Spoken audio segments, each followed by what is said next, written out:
मैं आशा करता हूँ कि आप सब बड़े अच्छे होंगे। लेकिन इससे पहले कि मैं वीडियो शुरू करूँ, आपके सामने एक सेंटेंस दिया हुआ है, उससे नहीं पूछा जा रहा है। अगर आपको लगता है कि आप इस सेंटेंस को ट्रांसलेट कर सकते हैं, तब तो फिर मुझे ये कहना पड़ेगा कि आपको कुछ तो इंग्लिश आता है और आपको मेरे इस वीडियो को देखकर अपना समय बर्बाद करने की ज़रूरत नहीं है। खासकर मैं उन लोगों के लिए प्रश्न रखा हुआ हूँ जिन लोगों ने कभी पहले किसी न किसी से ट्रांसलेशन सीखा है या खुद सीखने की कोशिश की है, लेकिन ना सीख पाए हूँ। जाहिर सी बात है, तभी तो वो मेरा वीडियो देखना शुरू कर रहे हैं, नहीं तो उनको इस वीडियो को देखने की ज़रूरत क्या है। ठीक है, तो खैर ये एक तरह से टेस्टिंग है। सबसे पहले अगर आपके सामने ये वाक्य दिया हुआ है तो आप क्या करेंगे, आप ट्रांसलेशन किस तरह से करेंगे, पहले आप करके रख लीजिए। फिर आप देखिए कि मैं जो बताने जा रहा हूँ क्या आपने भी वही किया है। अगर सचमुच आपका वाक्य सही निकला तो मैं यकीन दिलाता हूँ कि आपको सचमुच इंग्लिश बहुत हद तक जानते हैं, आप बहुत हद तक मालूम है। मैं ये नहीं कहता हूँ कि आप बहुत बढ़िया इंग्लिश जानते हैं, लेकिन इतना तो जरूर है कि आपके पास बेसिक का कुछ तो है, कुछ तो अंश है बेसिक का, इसलिए आप इस वाक्य को ट्रांसलेट कर पाए। चलिए शुरू करते हैं। जहां तक मुझे लगता है कि आप इसका ट्रांसलेशन क्या करेंगे, ही is not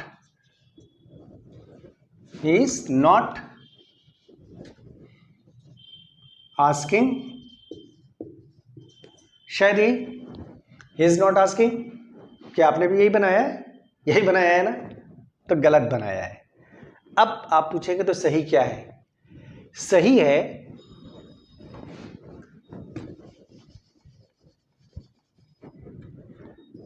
being asked, he is not being asked। अब आप में से बहुत लोगों के लिए यह सरप्राइज का विषय हो सकता है या नहीं भी हो सकता है, क्योंकि मैंने पहले ही कहा हो सकता है आप में से कुछ लोग ये करना जानते हो।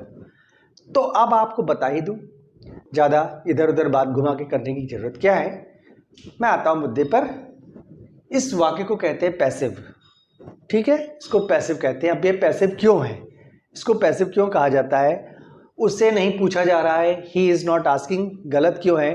क्योंकि अगर आपने कहा होता ही इज नॉट आस्किंग, उसकी हिंदी होती है वह नहीं पूछ रहा है, जबकि यहां लिखा है उससे नहीं पूछा जा रहा है और इसकी इंग्लिश है ही इज नॉट बीइंग आस्क्ड। ये डिफरेंस क्या है, इस डिफरेंस को क्या कहते हैं? इसको कहते हैं पैसिव। ठीक, ये जो वाक्य है ये है पैसिव, और जो वाक्य आपने बनाया होगा ही इज नॉट आस्किंग, उसकी हिंदी हुई वो नहीं पूछ रहा है, उसको कहेंगे एक्टिव। तो ये एक्टिव और पैसिव में डिफरेंस क्या है? मेनली यही फर्क आपको जानना पड़ता है जब आप ट्रांसलेशन सीखते हैं। ठीक, सरल वाक्य को सीख कर कोई फायदा नहीं है। मैं जा रहा हूं, तुम आ रहे हो, वो खेल रहा है, वो दौड़ा, जाहिर सी बात है इसी से वाक्य की शुरुआत करेंगे। इन्हीं सब वाक्यों से हम लोग ट्रांसलेशन करने की शुरुआत करेंगे, क्योंकि जब भी आप कोई चीज़ सीखना शुरू करते हैं तो सरल सीढ़ी ही सबसे पहले आपको चढ़नी पड़ती है। लेकिन इसका ये मतलब नहीं है कि ये बहुत कठिन चीज़ है। जो भी बेसिक इंग्लिश जानते हैं उनको ये सब चीज़ें मालूम है। ठीक, तो मैंने ये प्रश्न इसलिए आपके सामने रखा है कि आपको ये बता दूं कि हमारा ये वीडियो जो है, हर ये वीडियो नहीं, आप जो भी वीडियो मेरा आगे पढ़ेंगे या देखेंगे सुनेंगे, उसमें आपको हर वाक्य, हर टेंस, हर मॉडल्स जो भी पढ़ेंगे उसमें कुछ वाक्य एक्टिव के होंगे, कुछ वाक्य पैसिव के होंगे, ताकि आपको ये पता चल जाए कि किस तरह से एक्टिव और पैसिव के वाक्य अलग अलग ट्रांसलेट किए जाते हैं, किस तरह से पहचाना जाता है कि कोई वाक्य एक्टिव है कि पैसिव है। तो दोस्तों ये था इंट्रोडक्शन। अब मैं अपने बारे में बता दूं, मेरा नाम है राकेश कुमार नायर और मैं पिछले 25 साल से इंग्लिश पढ़ा रहा हूं, और ये मेरा पहला वीडियो है। और इस पहले वीडियो को मैंने शुरू करने की कोशिश की है प्रेजेंट कॉन्टिन्यूअस से इसलिए क्योंकि मुझे लगता है कि प्रेजेंट कॉन्टिन्यूअस एक सरल टेंस है। अगर मैं चाहता तो प्रेजेंट डेफिनिट से शुरू कर सकता था, लेकिन मैं आपको यही सलाह दूंगा कि कभी भी प्रेजेंट डेफिनिट से काम मत शुरू कीजिएगा पढ़ने का। क्यों? क्योंकि टेंस का सबसे डिफिकल्ट टेंस जिसको कह सकते हैं वो है प्रेजेंट डेफिनिट, जिसमें कई ढेर सारे नियम हैं, कई सारे अपवाद हैं, कई चीज़ें हैं जिसको दिमाग में रखना पड़ता है। अगर आप पहले दिन से ही अगर किसी ऐसी चीज़ से शुरू करते हैं जो कठिन है तो आपको थोड़ा निराशा हो सकती है। डिसएडवांटेज इसका यही है कि वो आपको डिसअपॉइंट कर सकता है, आपके अंदर ये निराशा पैदा कर सकता है कि शायद आप ना सीख पाए। इसलिए मेरा फ़र्ज़ बनता है कि मैं आपको सरल चीज़ों से शुरू करूं, और जब कुछ आपके हाथ में लग जाए, जब आपको लगने लगे कि अब आप कॉन्फिडेंट है और थोड़े से कठिन सी चीज़ों को सीखने के लिए, तब हम लोग प्रेजेंट डेफिनिट भी पढ़ेंगे। तो चलिए शुरू करते हैं। शुरू करने से पहले मैं आपको आपके वाक्य जो आज हम डील करने वाले हैं स्क्रीन पे देख सकते हैं। इन्हीं कुछ वाक्यों को हम लोग डील करेंगे और इसके बाद अब हम लोग शुरू करेंगे कि प्रेजेंट डेफिनिट, प्रेजेंट कॉन्टिन्यूअस क्या है। प्रेजेंट कॉन्टिन्यूअस के बारे में जो जानकारी है वो आपके स्क्रीन पे मैंने शेयर कर दिया है। प्रेजेंट कॉन्टिन्यूअस के बारे में जानकारी वो ये दी हुई है कि कोई वाक्य जिसके अंत में रहा है, रही है, रहा हूँ, रहे हो इत्यादि शब्द लगा हो उसको हम लोग प्रेजेंट कॉन्टिन्यूअस कहते हैं, जो आपने भी सुना होगा, कोई नई बात नहीं है। और जहाँ तक एक्टिव का हेल्पिव की बात है, जी हाँ, एक्टिव का हेल्पिव वर्ब और पैसिव का हेल्पिव वर्ब। एक्टिव का helping verb is, are, am. Passive का helping verb is, being, are being और एम बीइंग। और वर्ब का फॉर्म, अगर वाक्य एक्टिव हो तो वर्ब का आईएनजी फॉर्म, अगर वाक्य पैसिव हो तो हमेशा थर्ड फॉर्म, चाहे कोई भी टेंस क्यों ना हो, पैसिव में हमेशा वर्ब का थर्ड फॉर्म लगता है। तो ये संक्षिप्त सी जानकारी थी प्रेजेंट कॉन्टिन्यूअस के बारे में। और जानते हैं प्रेजेंट कॉन्टिन्यूअस को पढ़ने के बाद लगेगा कोई काम लगातार जारी है, कंटिन्यू है। कंटिन्यू माने होता है निरंतर। तो कोई काम निरंतर हो रहा दिखेगा तो जाहिर सी बात है उसमें रहा है, रही है, रहा हो इत्यादि शब्द लगा ही होगा, तभी लगेगा कि कोई काम जारी है। और है, हो, हूँ लगा हुआ दिखेगा तभी लगेगा ये प्रेजेंट टेंस है। ठीक, तो ये रहा प्रेजेंट कॉन्टिन्यूअस। तो आज हम लोग पहला वाक्य जो है, ये नहीं, ये तो हम लोगों ने खाली आपको जगाने के लिए ये वाक्य हमने सामने आपके रखा है ताकि आप जाग जाए और आप ये समझ जाए कि हमेशा जो पहला शब्द होता है वो सब्जेक्ट हो, ये जरूरी नहीं है। अगर आपको इस तरह से समझाया गया है तो गलत समझाया गया है। तो जो पहला शब्द आपको दिखा उससे यहाँ पे जो लिखा था ये यहाँ ऑब्जेक्ट था, और हो सकता है दूसरा कोई वाक्य हो वो वहाँ पे सब्जेक्ट हो, कोई ज़रूरी नहीं है। तो इसलिए पहचानना पड़ेगा कि सब्जेक्ट क्या है, ऑब्जेक्ट क्या है, किस तरह से सब्जेक्ट ऑब्जेक्ट पहचाना जाता है, किस तरह से पहचानने के बाद हम लोग डिसाइड करते हैं कि वाक्य एक्टिव है कि पैसिव, वो सारी चीज़ों की चर्चा हम लोग करते चलेंगे। तो सबसे पहले आज शुरू करने वाले हैं इस वाक्य से। तो आप देख सकते हैं पहला वाक्य, वह मुझसे नहीं पूछ रहा है। ठीक है, एक सरल सा वाक्य, वह मुझसे नहीं पूछ रहा है। आप में से कई लोग बेशक बना सकते हैं इस वाक्य को, लेकिन मुझे उन लोगों के बारे में भी सोचना है जो पहली बार ट्रांसलेशन करने की शुरुआत करने वाले हैं, जिन्होंने इससे पहले कभी ट्रांसलेशन नहीं सीखा है। तो उनके सहूलियत के लिए मैंने एक सरल सा वाक्य आपके सामने रखा हुआ है। वाक्य है, वह मुझसे नहीं पूछ रहा है। ठीक, तो सबसे पहले जब आपके सामने वाक्य होता है तो आपको ये पहचानना होता है कि भाई टेंस कौन सा है। ठीक है, क्योंकि मैं पढ़ रहा हूँ कौन सा टेंस में आप पढ़ रहे हैं और मैं पढ़ा रहा हूँ प्रेजेंट कॉन्टिन्यूअस। तो प्रेजेंट कॉन्टिन्यूअस की पहचान क्या बताएगी? प्रेजेंट कॉन्टिन्यूअस एक ऐसा वाक्य जो वर्ब के साथ रहा है लगा हो, जिसमें जैसे वर्ब इसमें क्या है, पूछना, उसके साथ लिखा है रहा है। अब आपके सामने ये प्रश्न उठता है कि ये वर्ब क्या है। ठीक, जाहिर सी बात है और आपको पूछना भी चाहिए। यही सब बेसिक बातें हैं। बेसिक का मतलब यही हुआ कि वर्ब क्या है, सब्जेक्ट क्या है, ऑब्जेक्ट क्या है। अब कुछ लोग सोचते हैं कि पहले नाउन सीख लो, एडजेक्टिव सीख लो, एडवर्ब सीख लो। अरे ठीक है भाई, उन सब चीज़ों को भी सीखना जरूरी है, लेकिन वो सारी चीज़ें सीखे बगैर भी आप ट्रांसलेशन करने की शुरुआत कर सकते हैं। देखिए, नाउन क्या है? किसी व्यक्ति, वस्तु या स्थान के नाम को नाउन कहते हैं। ठीक, ये आपने सुना ही होगा, किसी भी चीज़ का नाम है वो नाउन है। एडजेक्टिव क्या है? जो संज्ञा की विशेषता बताए उसको एडजेक्टिव कहते हैं, इसको विश्लेषण कहा जाता है। समझ में आया? एडवर्ब क्या है? किसी वर्ब की जो विशेषता बताए उसको एडवर्ब कहा जाता है। अगर ये सब आप जानते हैं तो अच्छी बात, नहीं भी जानते हैं तो क्या फर्क पड़ता है, धीरे धीरे जान जाएंगे। तो सबसे इंपॉर्टेंट बात है कि जब भी आपके सामने ट्रांसलेशन करना हो, किसी वाक्य के ट्रांसलेशन करने की बात हो जाए आपके सामने, तो सबसे पहला स्टेप नोट कर लीजिए आप। सबसे पहला स्टेप ये होता है कि जो पहचान वाला शब्द होता है, यानी जिससे हम लोग पहचानते हैं कि कोई वाक्य कौन सा टेंस में दिया हुआ है, उसके ठीक पीछे, पहचान वाले शब्द के ठीक पीछे जो शब्द आ रहा है वो वर्ब है कि नहीं। सबसे पहला काम ये। तो ये जो लिखा है पूछ, ये एक शब्द है जो वर्ब कहलाएगा। क्यों वर्ब है बतला देते हैं। वर्ब उस शब्द को कहते हैं जिसके साथ ना अक्षर जुड़ सकता हो, जैसे खेलना, खाना, पीना, उठना, बैठना, दौड़ना, चलना इत्यादि। ये सारे शब्द क्या कहलाते हैं? वर्ब कहलाते हैं। दूसरा डेफिनेशन ये हो सकता है, वर्ब उन शब्दों को कहा जाता है जिसको पढ़कर लगता है किसी काम के होने का बोध हो रहा हो। ठीक है, जो किसी काम के होने का संकेत देते हो उन शब्दों को आप वर्ब कह सकते हैं। तो खेलना, खाना, पीना, उठना, बैठना, दौड़ना, चलना, ये सारे वर्ब हैं। एक और भी ट्रिक बता सकते हैं वर्ब को पहचानने की। जो वर्ब होता है उसमें अक्सर कर, करूं, करे, किया, की इत्यादि शब्द लगा होता है। जरूरी नहीं है, लगा होता है, अक्सर लगा होता है। जैसे मैं काम पूरा कर रहा हूं, पूरा कर, तो पूरा कर वर्ब है। जैसे वह प्रश्न हल कर रहा है, हल कर लगा है प्रश्न, तो ये भी वर्ब है। इसी तरह से कई शब्द हो सकते हैं जिसके साथ कर, करूं, करे, की लगाओ तो आप समझ जाइए कि वो शब्द वर्ब है। चलिए, एक बात वर्ब के बारे में पता हो गया कि वर्ब इस वाक्य में पूछना। अब वर्ब खोजने के बाद हमें खोजना पड़ता है ऑब्जेक्ट। आप चाहें तो सब्जेक्ट भी खोज सकते हैं, लेकिन मैं ये कहूँगा कि आप ऑब्जेक्ट खोजिए। उसके पीछे एक लॉजिक है। लॉजिक ये है कि अक्सर हम लोग ये सोचते हैं कि जो पहला शब्द दिया है यही सब्जेक्ट है, क्योंकि यही हम लोग को बताते चला आया गया। तो इस भ्रम को तोड़ने के लिए, यानी अगर मान लीजिए आपने मान लिया ये सब्जेक्ट है, वह सब्जेक्ट है, हो सकता है ये सब्जेक्ट हो, जरूरी नहीं है कि ना हो। हमने ये नहीं कहा कि पहला शब्द सब्जेक्ट नहीं होता है, लेकिन कई बार ऐसा हो सकता है कि वो पहला शब्द सब्जेक्ट ना निकले, तो इसलिए हम लोग सब्जेक्ट ना पहले खोज के ऑब्जेक्ट खोजते हैं। ठीक, उसके पीछे यही लॉजिक है। ऐसा नहीं कि आप सब्जेक्ट पहले नहीं खोज सकते हैं, लेकिन मैं आपको यही सलाह दूंगा कि आप पहले ऑब्जेक्ट खोजा करिए। तो ऑब्जेक्ट खोजने के लिए क्या है, ये आपके देखिए बोर्ड के सामने लिखा है कि क्रिया के पीछे किसको, किसकी, किससे, किसे या क्या शब्द लगा कर प्रश्न करते हैं, जो उत्तर प्राप्त होता है उसको हम लोग ऑब्जेक्ट कहते हैं। हम देख रहे हैं कि आप में से कुछ लोग नाक मुंह मिचोड़ रहे होंगे, कह रहे होंगे यार ये क्या सफ़ेद बोर्ड, उस पर से ये कागज़ में कुछ चिपकाया गया है, कुछ लगाया गया है, ये क्या सर है, कैसे सर है। देखिए एक बात बता दूं, मेरे पास इस समय इतने रिसोर्सेस नहीं है कि मैं आपके लिए एक डिजिटल बोर्ड की व्यवस्था कर सकूं। शुरुआत है, जर्नी की शुरुआत है, और भगवान ने चाहा और आप लोग का प्यार मिला तो डिजिटल बोर्ड भी आएगा। लेकिन मुझे नहीं लगता है कि बिना डिजिटल बोर्ड के आप पढ़ाई नहीं कर सकते। ठीक है, यह है कि डिजिटल बोर्ड का अपना एक कन्वीनियंस होता है, टीचर के लिए कन्वीनियंट होता है, स्टूडेंट्स के लिए नहीं, वो टीचर के कन्वीनियंस के लिए होता है। ठीक, जो भी टीचर है वो पढ़ाएगा ही, चाहे वो डिजिटल बोर्ड हो चाहे वो वाइट बोर्ड हो, हर पे उसका अपना ज्ञानी काम आने वाला है, उसका अपना अनुभवी काम आने वाला है। ठीक, और मेरे पास 25 साल का जो अनुभव है वही काम में आने वाला है। कोई भी डिजिटल बोर्ड हो, कोई भी वाइट बोर्ड हो, उससे कोई फर्क नहीं पड़ता है, और पढ़ने वाले को तो बिल्कुल भी फर्क नहीं पड़ना चाहिए, जहाँ तक मेरा कहना है। क्योंकि हम लोगों ने भी वाइट बोर्ड में पढ़ा, हम लोगों ने तो ब्लैक बोर्ड में पढ़ा है भाई, और फिर भी हम लोग पढ़ा ले रहे हैं। ठीक, आप में से भी कई लोग जो सरकारी स्कूलों में पढ़ते होंगे या कोई गांव देहात में पढ़ते होंगे, उनके पास वाइट बोर्ड नहीं होगा, उनके पास तो ब्लैक बोर्ड ही होगा। वो भी ऐसा बोर्ड जिसमें खड़िया से कुछ लिखा जा रहा है तो ठीक से लिखा भी नहीं रहा होगा, तभी वो पढ़ रहे हैं ना। तो ये जो डिजिटल बोर्ड की जो कल्पना है, आशा है, आप जो सोच रहे हैं उसके बारे में फिलहाल त्याग दीजिए, और भगवान ने कभी चाहा तो आएगा, देखा जाएगा।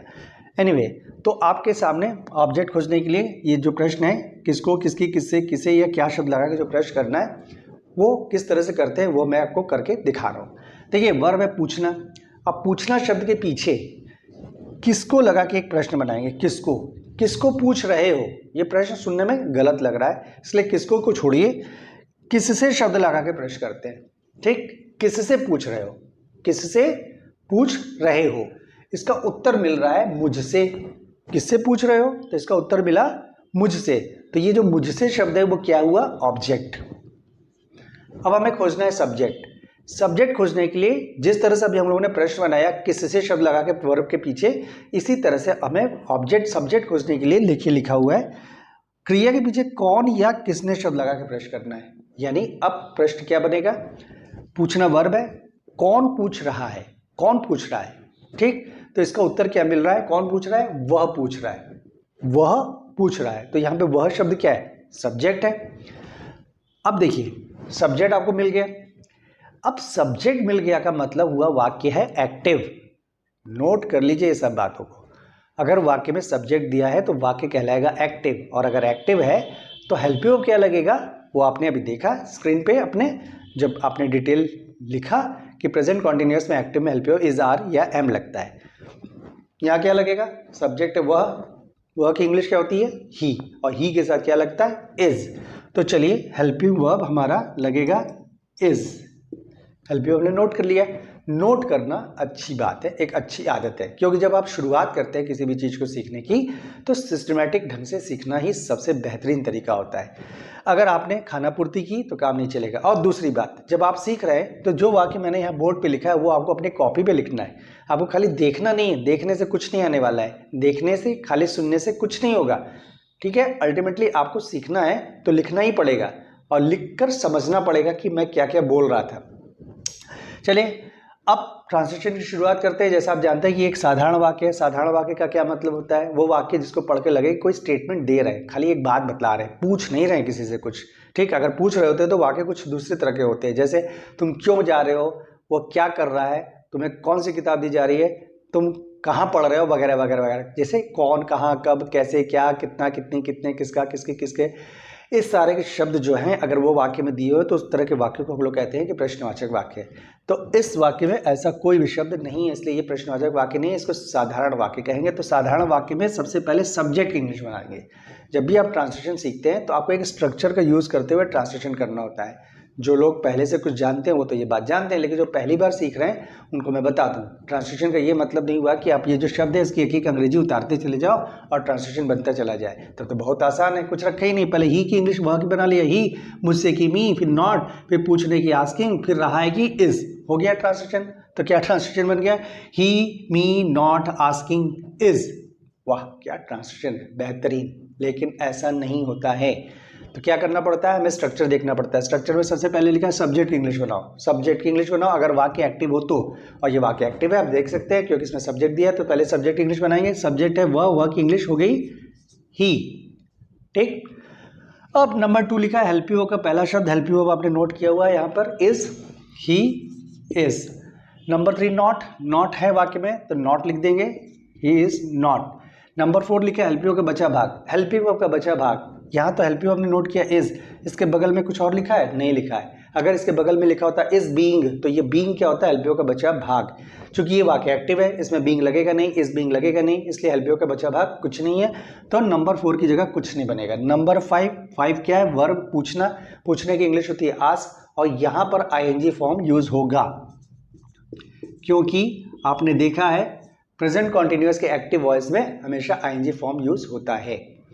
नंबर 6 ऑब्जेक्ट, अगर वाक्य एक्टिव हो तो जी हाँ ये वाक्य एक्टिव है, इसलिए ऑब्जेक्ट की इंग्लिश कहाँ बनेगी? वर्ब के बाद। ऑब्जेक्ट क्या है? मुझसे, मी।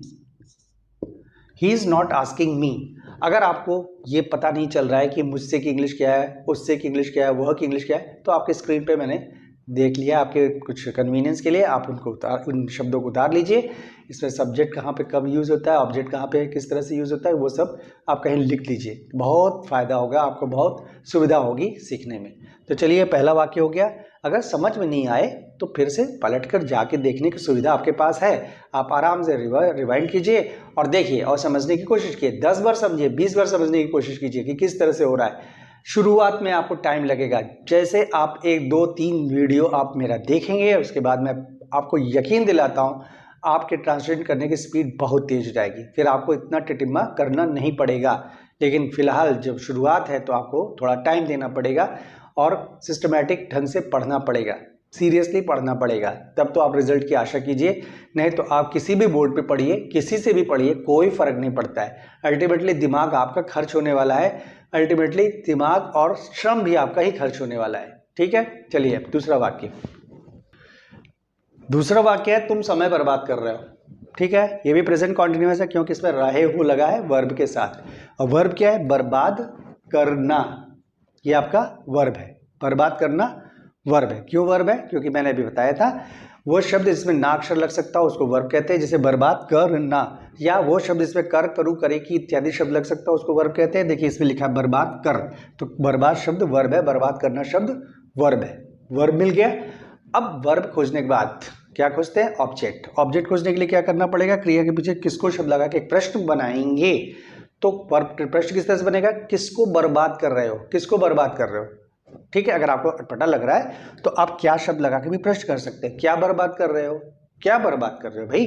तो उत्तर मिला समय बर्बाद कर रहे हैं, समय बर्बाद कर रहे हैं। तो समय आपका हो गया ऑब्जेक्ट।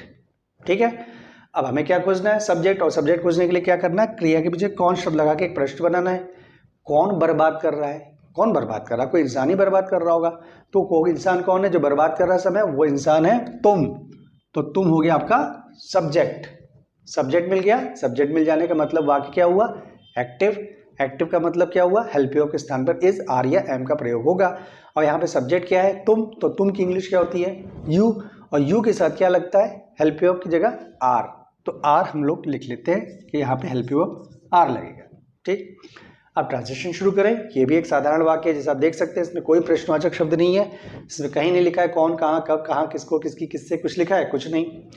तो सबसे पहले सब्जेक्ट की इंग्लिश बनाएंगे। सब्जेक्ट क्या है? सब्जेक्ट है तुम की इंग्लिश बना देंगे यू। नंबर 2 लिखा है हेल्प यू का पहला शब्द, हेल्प यू आपने नोट किया आर, तो आर लिख देंगे। नंबर 3 लिखा है नॉट, तो इस वाक्य में नॉट है नहीं, तो नॉट की इंग्लिश नहीं बनाएंगे। नंबर 4 लिखा है हेल्प यू का बचा शब्द, यहाँ पे आर के साथ बीइंग नहीं लगा हुआ है, तो यानी इस पे हेल्प यू का बचा शब्द नहीं है। अगर ये पैसिव होता तो बचा शब्द बीइंग होता और बीइंग यहाँ लगा देते, लेकिन ये पैसिव नहीं है इसलिए बीइंग नहीं लगेगा। नंबर 5 वर्ब, वर्ब क्या है? बर्बाद करना, बर्बाद करने की इंग्लिश होती है वेस्ट, और यहाँ पे आईएनजी फॉर्म यूज करना क्योंकि ये एक प्रेजेंट कॉन्टिन्यूअस का एक्टिव वॉइस है, वेस्टिंग।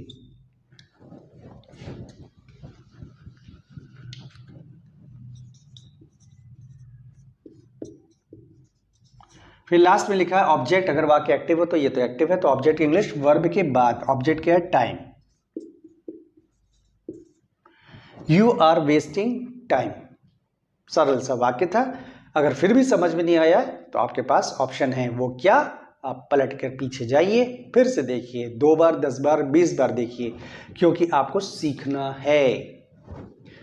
तो अगला वाक्य आपके सामने है, मेरी तारीफ की जा रही है, मेरी तारीफ की जा रही है। ठीक है, तो हमेशा की तरह फिर से क्या करेंगे? वर्ब खोजेंगे। अब आप में से कुछ लोग बोर होना शुरू हो चुके होंगे, मुझे लग रहा है, क्योंकि आपको लग रहा है कि यार वही प्रोसेस वही प्रोसेस वही प्रोसेस, पहले वर्ब खोजो, फिर ऑब्जेक्ट खोजो, सब्जेक्ट खोजो। सर आ गया, बस करिए, डायरेक्ट बता दीजिए, तुरंत बता दीजिए कि क्या है और किस तरह से ट्रांसलेशन करना। जी नहीं, इस चीज की आशा आप मुझसे मत कीजिएगा। अगर आपको वीडियो अच्छा लग रहा होगा देखिए, अगर आपके पास समय है तब देखिए। आप पेशेंस के साथ पढ़ने वाले विद्यार्थियों में से तभी देखिएगा मेरा वीडियो, नहीं तो आप सचमुच बोर हो जाएंगे, आप कुछ सीख नहीं पाएंगे। सीख तो तभी पाएंगे जब आपके अंदर पेशेंस हो, नहीं तो आपने दूसरा ट्राई किया होगा वीडियो। ऐसा नहीं कि आप मेरे वीडियो को पहली बार देख रहे हो, मैं भी जानता हूँ, क्योंकि मैं तो बहुत लेट एंट्री किया हूँ। इससे पहले कई वीडियोज़ हैं, हजारों वीडियोज़ हैं जो इंग्लिश पढ़ा रहे हैं, और मैं ये भी नहीं कहता हूँ कि वो खराब पढ़ा रहे हैं, मैं बिल्कुल ये नहीं कहता हूँ, लेकिन ये मैं कह सकता हूँ कि मेरा तरीका थोड़ा डिफरेंट है। थोड़ा डिफरेंट का मतलब मैं बहुत डिटेल के साथ जाता हूँ, बहुत आराम से पढ़ाने वालों में से हूँ। मुझे चीख चिल्ला के पढ़ाना नहीं आता है, मुझे कोई नाटक नौटंकी करके पढ़ाना नहीं आता है। मैं हमेशा कोशिश करूँगा कि जिस तरह से एक टीचर को पढ़ाना चाहिए उस तरह से पढ़ाऊँगा, और मेरे अपने सारे जो अनुभव हो इसमें झोंक देता हूँ मैं।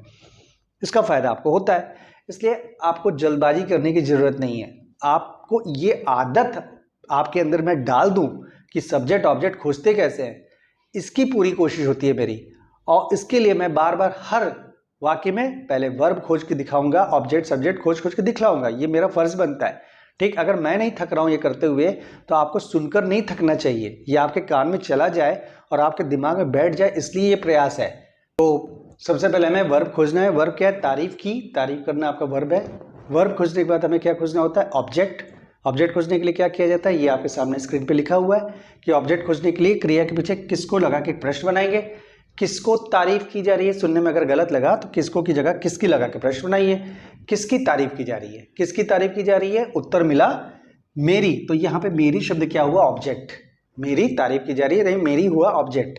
अगर आपने नहीं खोजा होता यहाँ पे कि ये ऑब्जेक्ट है कि सब्जेक्ट है, ये निर्धारित नहीं किया होता, तो मैं आपको यकीन के साथ बता सकता हूँ कि ये शब्द जो मेरी लिखा है इसको आप ऑब्जेक्ट मान के सब्जेक्ट मान के चलते, क्योंकि ये आपकी आदत है कि जो पहला शब्द है वो सब्जेक्ट है। ठीक है, यहाँ पे देखिए आपका भ्रम टूटा, ये जो पहला शब्द है ये आपका क्या निकला? ऑब्जेक्ट निकला, जबकि आप क्या सोच रहे थे? ये सब्जेक्ट है, तो ये सब्जेक्ट तो नहीं निकला, तो ये है ऑब्जेक्ट। चलिए अब दूसरा खोजते हैं सब्जेक्ट। सब्जेक्ट खोजने के लिए क्रिया के पीछे कौन शब्द लगा के प्रश्न करेंगे? कौन तारीफ कर रहा है, कौन तारीफ कर रहा है, या किसने शब्द लगा के प्रश्न कर सकते हैं। किसने तारीफ की, किसने तारीफ की, किसने तारीफ की, इसका उत्तर इस वाक्य में नहीं लिखा, इसका मतलब सब्जेक्ट नहीं दिया, तो इसका अर्थ ये निकला ये वाक्य है पैसिव।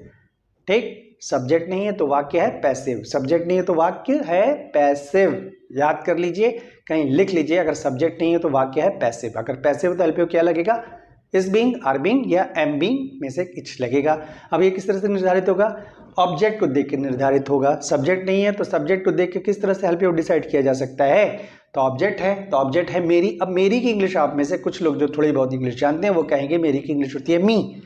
सही कह रहे हैं, लेकिन वो तब जब वाक्य एक्टिव होता, ये तो वाक्य एक्टिव नहीं है, ये वाक्य पैसिव है। तो पैसिव वाले वाक्य में मी, हिम, देम, अस, ये जो शब्द है इसका प्रयोग कभी नहीं होता है। मी, हिम, देम, हर, अस का प्रयोग कभी नहीं होता है। हमेशा प्रयोग होगा I, we, you, they, he, she. ठीक, I, we, you, they, he, she, और अगर किसी का नाम है तो कोई प्रॉब्लम ही नहीं है। तो यहां पर मेरी की इंग्लिश जाएगी आई, ना कि मी, यानी पैसिव वाले वाक्यों में हमेशा सब्जेक्टिव प्रोनाउन का यूज होगा। अगर वो वाक्य ऑब्जेक्ट है तो भी उसमें जो सब्जेक्ट के स्थान पे जो हम लोग प्रोनाउन यूज करते हैं यानी I, we, you, they, he, she, उसको ही प्रयोग में लाएंगे। ठीक है, क्लियर? तो यहाँ पे मेरी की इंग्लिश होगी आई। आई के साथ क्या लगता है हेल्पिंग वर्ब? पैसिव हो तो एम बीइंग, देख लीजिएगा अपने नोट्स में। पैसिव हो तो आई के साथ क्या लगता है? Am being. तो हेल्पिंग वर्ब यहाँ पे लगने वाला है एम बीइंग।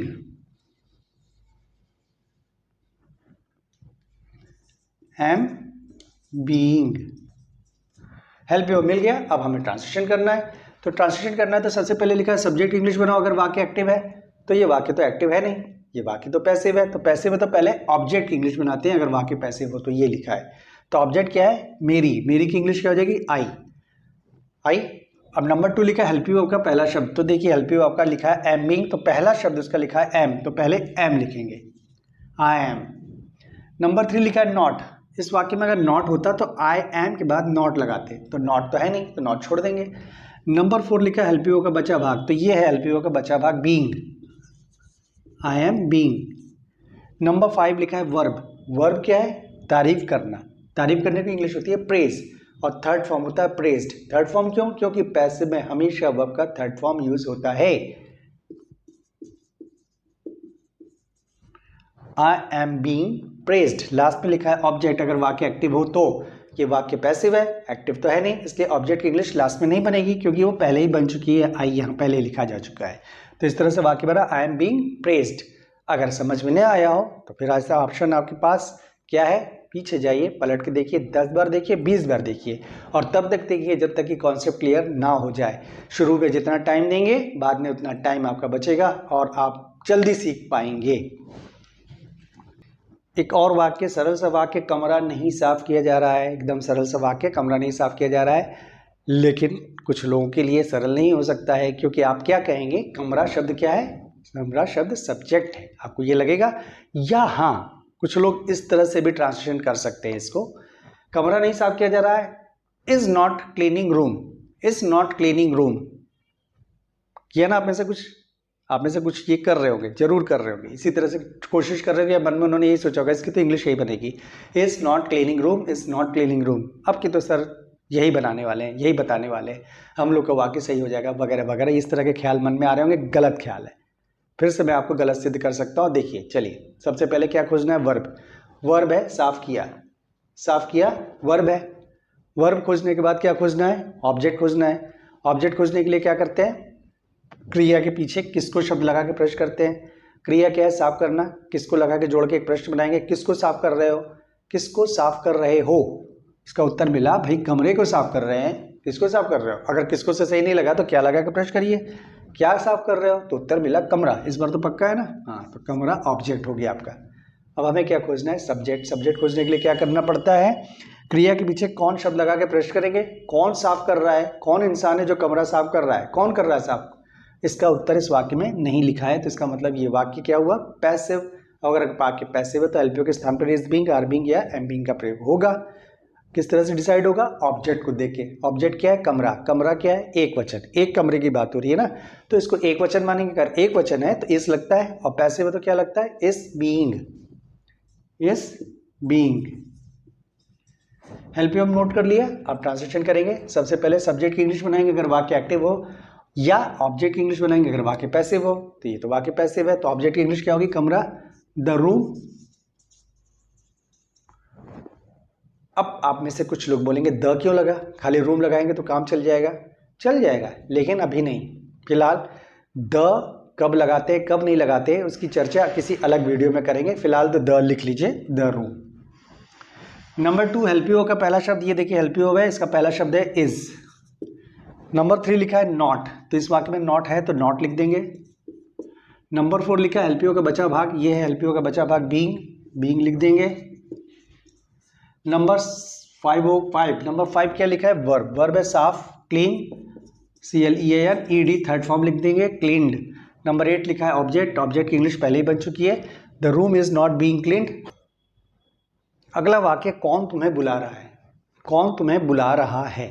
ठीक है, हमेशा की तरह पहले वर्ब। वर्ब है बुलाना, बुलाना वर्ब है क्योंकि ना लग सकता है बुलाना। अब क्या खोजते हैं? ऑब्जेक्ट। ऑब्जेक्ट खोजने के लिए क्या करेंगे? क्रिया के पीछे कौन, किसको लगा के प्रश्न करेंगे, किसको बुला रहा है? किसको बुला रहा है? तुम्हें बुला रहा है। तुम्हें हो गया ऑब्जेक्ट, तुम्हें हो गया ऑब्जेक्ट। अब क्या खोजना है? सब्जेक्ट। सब्जेक्ट खोजने के लिए क्रिया के पीछे कौन शब्द लगा के प्रश्न करते हैं? कौन शब्द लगा के प्रश्न करते हैं क्रिया के पीछे, यानी कौन बुला रहा है। अब आप बोलेंगे यहाँ भी तो लिखा है कौन बुला रहा है, और आप भी कह रहे हैं पूछो प्रश्न कि कौन बुला रहा है। तो इसका अर्थ ये हुआ कि अगर वाक्य में ऑलरेडी कौन शब्द लिखा हुआ है तो वो कौन शब्द ही सब्जेक्ट है आपका, कौन शब्द ही यहाँ पे सब्जेक्ट है। तो ये वाक्य हुआ एक्टिव, क्योंकि सब्जेक्ट दिया है। तो हेल्पियो क्या लगेगा? इज, आर या एम। यहाँ क्या लगेगा? कौन की इंग्लिश क्या होती है? हु को एक वचन मानते हैं अगर उसको सब्जेक्ट की जगह यूज किया जा रहा है तो इसलिए यहाँ पे हेल्पियो लगेगा इज। हेल्पियो मिल गया। अब ट्रांसलेशन करेंगे। अब देखिए प्रश्नवाचक वाक्य जरूर है, लेकिन इसको हम लोग इसी स्ट्रक्चर को यूज करते हुए करेंगे। क्यों? क्योंकि यहाँ लिखा हुआ है अगर ये कौन को आप सब्जेक्ट मान रहे हैं, हु को सब्जेक्ट मान रहे हैं, तो अगर सब्जेक्ट मान रहे हैं तो उसको सब्जेक्ट के स्थान पर यूज करना है, और सब्जेक्ट नंबर 1 पे आता है। नंबर 1 पे हु भी लिख सकते हैं, तो यहाँ पे हमें हु लिख देना है पहले, ठीक है। नंबर 2 हेल्पियो का पहला शब्द ये हेल्पियो है इज। नंबर 3 नॉट नहीं है इस वाक्य में, छोड़ देंगे। नंबर 4 हेल्पियो का बचा भाग या बीइंग नहीं लगा है उसको भी छोड़ देंगे। नंबर 5 वर्ब बुलाना है कॉल, आईएनजी फॉर्म लगाएंगे क्योंकि एक्टिव है कॉलिंग। नंबर 6 ऑब्जेक्ट क्या है? तुम्हें, you. Who is calling you? अगर इसको प्रश्नवाचक वाले सीक्वेंस से करते तब भी बना सकते थे, लेकिन तब बनाते समय थोड़ी असुविधा होती, इसलिए मैंने इसको इसी स्ट्रक्चर का यूज करके बना के दिखाया है। लेकिन इसका यह मतलब नहीं है कि ट्रांसलेशन गलत है, यकीन कीजिएगा, ठीक है। वाक्य किससे पूछा जा रहा है, ठीक है। तो इसमें भी क्या करेंगे? सबसे पहले वर्ब है पूछना वर्ब है। वर्ब खोजने के बाद क्या खोजते हैं? ऑब्जेक्ट खोजते हैं। और ऑब्जेक्ट खोजने के लिए क्या लिखा है कि वर्ब के पीछे किसको लगा के प्रश्न करो, या किससे लगा के प्रश्न करो, या किसकी लगा के प्रश्न करो, ठीक। और आप देखिएगा यहाँ पर भी किससे लिखा हुआ है, और ये भी बोल रहा है कि ऑब्जेक्ट खोजने के लिए किससे लगा के प्रश्न करो वर्ब के पीछे। तो यहाँ पर अब क्या मानेंगे? किससे को ऑब्जेक्ट मानेंगे। पिछले वाले वाक्य में हम लोगों ने कौन को सब्जेक्ट मान लिया था, क्योंकि कौन लगा के सब्जेक्ट खोजा जाता है। तो इस वाले वाक्य में किससे को ऑब्जेक्ट मानेंगे, क्योंकि किससे लगा के ऑब्जेक्ट खोजा जाता है, ठीक। अब सब्जेक्ट खोजेंगे। सब्जेक्ट खोजने के लिए कौन शब्द लगा के प्रश्न करेंगे? कौन पूछा या किसने पूछा या कौन पूछ रहा है, इसका उत्तर इस वाक्य में नहीं है। अर्थात ये वाक्य भी पैसिव है, सब्जेक्ट नहीं तो पैसिव है। और पैसिव है तो हेल्पियो क्या लगेगा? इज बीइंग, आर बीइंग या एम बीइंग लगेगा। यहाँ क्या लगेगा? तो ऑब्जेक्ट को देकर डिसाइड करेंगे। ऑब्जेक्ट क्या है? किससे की भी इंग्लिश होगी हु। आप में से कुछ लोग कहेंगे नहीं हुम, जी हुम भी होती है, लेकिन अगर वाक्य पैसिव हो तो मैंने आपको याद दिलाया था कभी भी ऑब्जेक्टिव प्रोनाउन का यूज नहीं करते हैं। तो ये जो हुम होता है वो ऑब्जेक्ट है, और हु जो है सब्जेक्ट है, सब्जेक्टिव प्रोनाउन है, ठीक। तो उस केस में आपको हु को देख के हेल्पियो लगाना है, तो हु के साथ आप इज लगाए थे और पैसिव, तो यहाँ क्या लगेगा? Is being. ट्रांसलेशन करते हैं शुरू। यहाँ पे भी किससे लिखा है? हु लिखा है, तो इसको देख के बनाना है। सबसे पहले हु की इंग्लिश बनाएंगे। नंबर 2 हेल्पियो का पहला शब्द, ये हेल्पियो का पहला शब्द इज। नंबर 3 नॉट है नहीं इस वाक्य में, छोड़ देंगे। नंबर 4 हेल्पियो का बचा शब्द, ये है हेल्पियो का बचा शब्द बीइंग। नंबर 5 वर्ब क्या है? पूछना, ask, third form asked. Who is being asked. तो हमने आज प्रेजेंट कॉन्टिन्यूअस के कुछ 5-6 सेंटेंसेस को डील किया, जिसमें से कुछ वाक्य पैसिव थे, कुछ वाक्य एक्टिव थे। अगर आपको वीडियो अच्छा लगा हो तो मुझे बड़ी खुशी हुई, और आप इसको जाहिर किस तरह से कर सकते हैं? मुझे कैसे पता चलेगा कि आपको अच्छा लगा?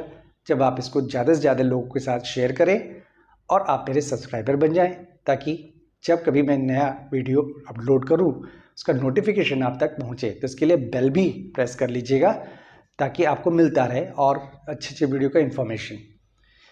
इस कुछ बातों के साथ मैं आपको जय हिंद कहूँगा, और फिर अगले वीडियो में इंतज़ार करूँगा।